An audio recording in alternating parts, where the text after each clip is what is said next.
আপনি 31st night পালন করছেন, তাহলে এই হাদিসটি আপনার জন্যই। আমরা দৈনন্দিন জীবনে কত কাজ করছি যেগুলো অপ্রয়োজনীয়, যেগুলো কাজের মাধ্যমে আল্লাহ তাআলা অসন্তুষ্ট হয়ে থাকে, অথচ আমরা বলে থাকি এগুলো না করলে সমাজের লোকের কাছে আমাদের মান থাকে না এবং মানুষকে দেখানোর জন্য এটি করতে হয়। কিন্তু আমরা বুঝি না যে এগুলো করলে আল্লাহ তাআলা অসন্তুষ্ট হয়ে থাকেন, এগুলো ইসলামের বিধানে নেই।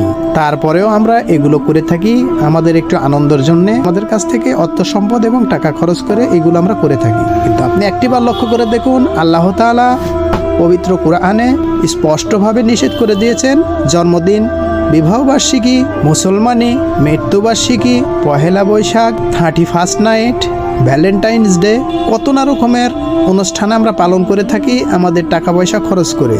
শুধু কি তাই নয়, আমরা উচ্চস্বরে গান বাজনা চালিয়ে থাকি, অথচ আল্লাহ তাআলা গান বাজনাকে হারাম বলে ঘোষণা করে দিয়েছেন।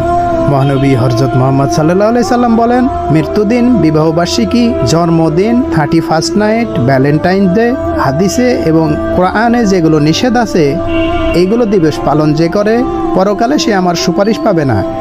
এগুলো নবী করিম সাল্লাল্লাহু আলাইহি সাল্লাম বিদআত বলে ঘোষণা করে দিয়েছেন।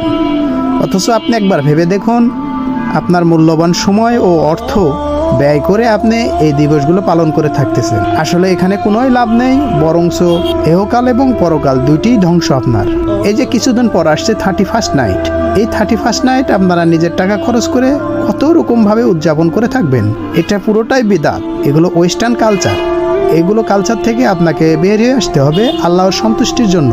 আল্লাহর সন্তুষ্টি পেতে চান যদি, তাহলে এই সব দিবস পালন করা থেকে বিরত থাকুন এবং ওয়েস্টার্ন কালচার থেকে দূরে